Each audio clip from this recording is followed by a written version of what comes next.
Hello everybody, greetings from Dublin.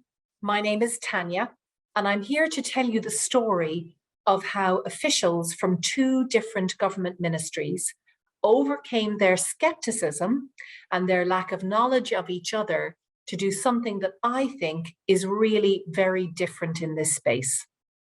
Sincere apologies that I'm not joined by my colleagues from these other government ministries, but this week is a 4-day week in Ireland and many people are on holidays. So a little bit of background to Creative Climate Action and what it's all about. My name is Tanya. I'm the director of something called the Creative Ireland programme. So just to give you a bit of background on that programme, it's an all-of-government programme set up back in 2017. And it was a real statement of intent, quite a brave statement by the politicians at the time, to put creativity at the centre of government policy in Ireland, because of the belief of our Prime Minister and cabinet ministers at the time that creativity can contribute to individual well-being and to the well-being of the Irish people as a whole. The vision of the Creative Ireland programme is that we would embed creativity in public policy across both central and local government, and indeed that we would encourage central and local government to use culture and creativity strategically. So what was the big hairy challenge? Well, basically, the Ministry of Climate Action had a problem. The government had issued the new National Climate Action Plan, which set very ambitious targets, both for government change, but also for individual behaviour change, right down at the household level. So they had the challenge, how do we engage the public with this big call to action? They had been holding public meetings in the past, but it was probably fair to say that many of what we would say in English are the usual suspects were going to those meetings. In other words, people already convinced and interested in climate action issues.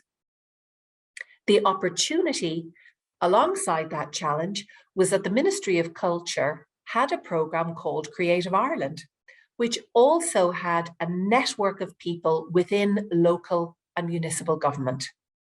So the officials came together a little bit sceptical, the officials in the Ministry of Climate Action with their problem, and the officials from the Creative Ireland programme with the solution.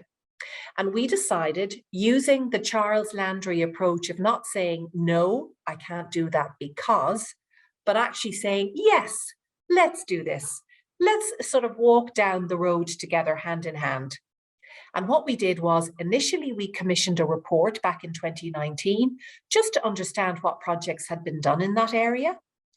Then, having built on the confidence of that, we organised a workshop where we brought together officials and bureaucrats, both from the two government ministries, but also the Environmental Protection Agency, the Sustainable Energy Authority, and all the relevant bodies to see what was possible. And we came up with a new fund, a €2 million fund. As far as I know, this is the first explicitly linking of national environmental policy and national cultural policy by an EU country, so explicitly. And basically, we issued a brief.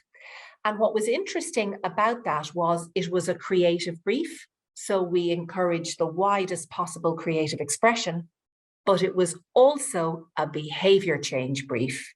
In other words, many artists have done work inspired by the climate crisis, but few have been tasked with taking the intangible benefits of their power and their imagination to the tangible, prosaic issues of retrofitting one's home, use of public transport, that kind of thing.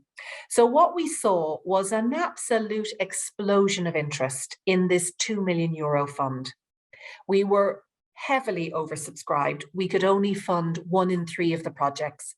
And the thing that was really different about them was just how hugely collaborative they were. both between the bureaucrats within regional and local government, but also collaboration with the wider artistic and creative community. We also decided that we wanted to hold our feet to the fire. We wanted to be judged by an outside academic on what these new innovative projects succeeded in doing, and indeed, if they failed, why they failed. So we have hooked up with a university in Ireland to track these projects with us. It's a very wide variety of projects. You can see the locations around Ireland. They're both urban and rural. And as I say, a variety of what you might describe as very humdrum things, but very important, like the use of public transport, biodiversity, shopping, recycling and the circular economy, rising sea levels, all of these issues that we are going to have to deal with, excuse me, at both an individual and at a community level. I thought I'd give you just 2 examples out of our 15. You can see here a lovely photograph of the west of Ireland. This is looking out to the Atlantic Ocean. There is nothing between this landscape and New York. And essentially we had a brave decision by a group of 13 farmers to work with an artist for 9 months who would shadow their various experiences and pilots to try and reduce their energy bills.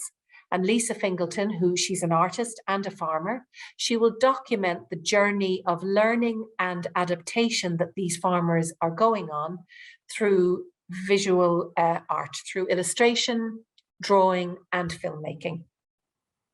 Another great project that we're very curious to see how it works is with a football club, because we discovered that Ireland had the first football club in the world to appoint a climate justice officer. There was interest from all over the world. AC Milan and Barcelona came calling, but we were interested because this is a very progressive football club that already had an artist in residence. And they wanted to use that artist to engage with their football supporters, with their youth clubs, and with the adult team on the issue of climate change and all the individual changes that need to be made, but taking a creative approach to doing so. There's going to be all kinds of things from performances, a film festival outdoors at the football club, and an app.